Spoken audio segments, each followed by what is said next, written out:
서울중앙지검에서 12월 17일 진술하신 진술조서, 또 23일 진술하신 2회 진술조서, 두 진술 모두 변호인 참여하에 진술하고 조서 확인한 뒤에 서명 날인하신 사실 있죠? 예, 진술은 했습니다. 근데 제가 드리고 싶은 말씀은 진술하셨죠? 다음 질문하겠습니다. 증인, 방금 제가 제시한 조서 보셨는데 검찰에서 사실대로 진술하였습니까? 검찰에서 조사 받을 때 사실대로 진술하셨습니까? 답변 드리기 제한됩니다.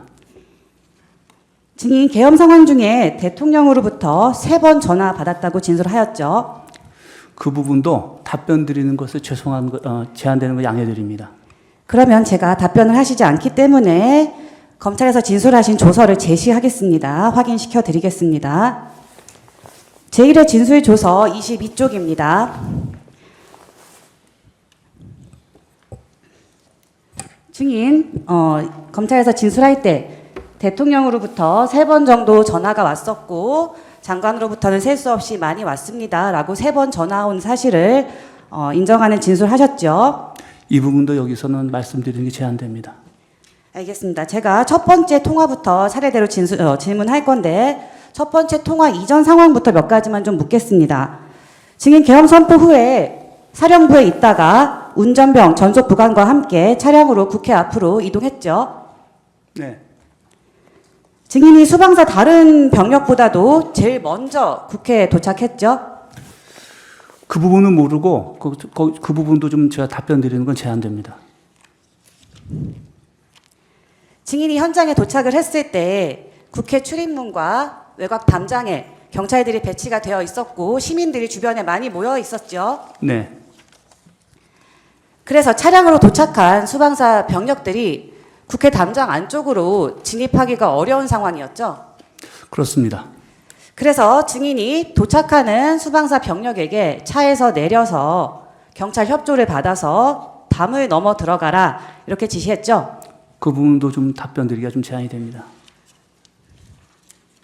증인, 이렇게 현장에 도착해서 상황을 파악을 하고 또 도착한 병력들에게 국회 담장 안쪽으로 들어가라고 지시하던 무렵에 대통령으로부터 처음 전화를 받았죠? 그 부분도 답변 드리기 제한됩니다. 증인, 국회 국조특위에서 군인답게 당당하게 모든 것을 사실대로 밝히겠다 때가 되면 증인이 이 대통령의 위헌적인 지시에 관해서 진술할 수 있는, 헌법재판소에서 진술할 수 있는 기회는 오늘입니다. 오늘이 바로 그 당당하게 모든 것을 사실대로 밝힐 그때가 아닌가 싶습니다. 국회에서 그 답변해야 될 건 사실이고 질문을 드린 것은 아닙니다. 네. 아, 그래요? 네. 증인, 대통령이 증인에게 직접 전화하는 일이 자주 있었습니까? 답변 드리기 제한됩니다. 증인이 거부해도 제가 확인할 수 있는 질문들은 계속 드리겠습니다.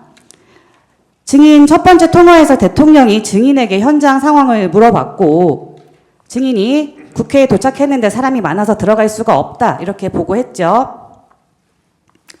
답변 드리지 않겠습니다. 네, 2회 진술조서 14쪽 제시하겠습니다.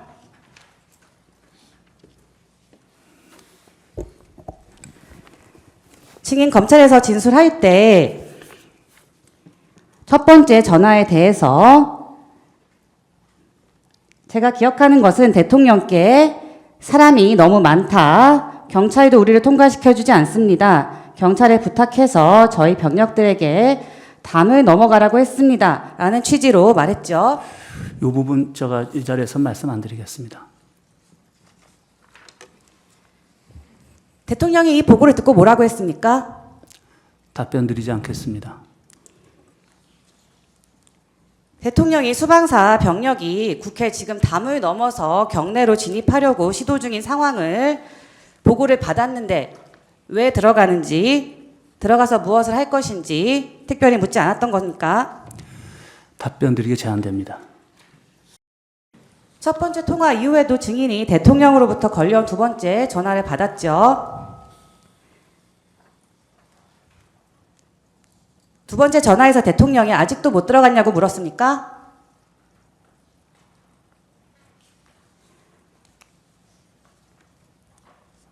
두 번째 통화에서 대통령이 4명이 들어가면 1명씩 드러낼 수 있지 않느냐. 안에 있는 사람 끌어내라. 라고 지시하였죠. 아니 거부한다고 말을 해주세요. 예. 왜냐하면 녹취가 안 예. 되기 때문에. 저 답변 드리지 않겠습니다. 증인 12월 17일 조사 당시에 검찰에서 대통령이 4명이 들어가면 1명씩 드러낼 수 있지 않냐. 안에 있는 사람 끌어내라. 라고 하셨다고 진술하신 적 있으시죠? 답변 드리지 않겠습니다. 2회 진술 조사 당시, 2회 조사 당시에도 대통령이 4명이 1명씩 들고 나올 수 있지 않냐라는 말을 기억하고 그 말을 듣고 제 마음이 좋지 않았습니다. 라고도 진술했죠. 답변 드리지 않겠습니다. 증인은 검찰에서 제가 말씀드린 2번뿐만이 아니라 거의 모든 조사에서 대통령의 3번 통화에 대해서 그리고 그 통화의 구체적인 내용에 대해서 일관되게 답변을 하였는데 이 부분에 대해서 인정하는 것이 어렵습니까? 그 부분도 답변 드리지 않겠고 저희 재판에 있을 때 그 부분은 다툴려지가 많습니다. 증인이 검찰에서 사실대로 진술하지 않았다는 말인가요? 그거는 그 저의 조사 기록을 보시면 알 겁니다. 제가 동의한 게 있고 아닌 게 있는데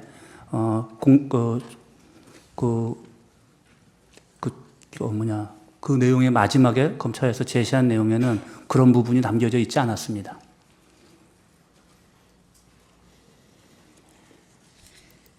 대통령이 지시한 4명이 1명씩 끌어내야 하는 안에 있는 사람이 누구였습니까?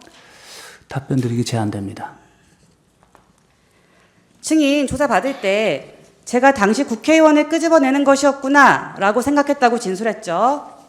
답변 드리지 않겠습니다. 증인은 대통령의 지시를 들은 다음에 제1경비단장 조성현 대령에게 국회 본청 내부로 진입해서 국회의원들을 외부로 끌어내라 라고 지시했죠. 그 부분도 답변 드리지 않겠습니다. 대통령이 4명이 1명씩 들고 나오라는 말을 하면서 체포라는 단어를 사용하기도 했죠. 답변 드리지 않겠습니다. 세 번째 통화 관련해서 묻겠습니다. 대통령이 이후에 증인에게 한 번 더 전화했죠. 답변 드리기 제한됩니다. 세 번째 통화에서 대통령이 아직도 못 갔냐, 뭐 하고 있냐 라고 질책하면서 문을 부수고 들어가서 끌어내 라고 지시했죠. 답변 드리기 제한됩니다.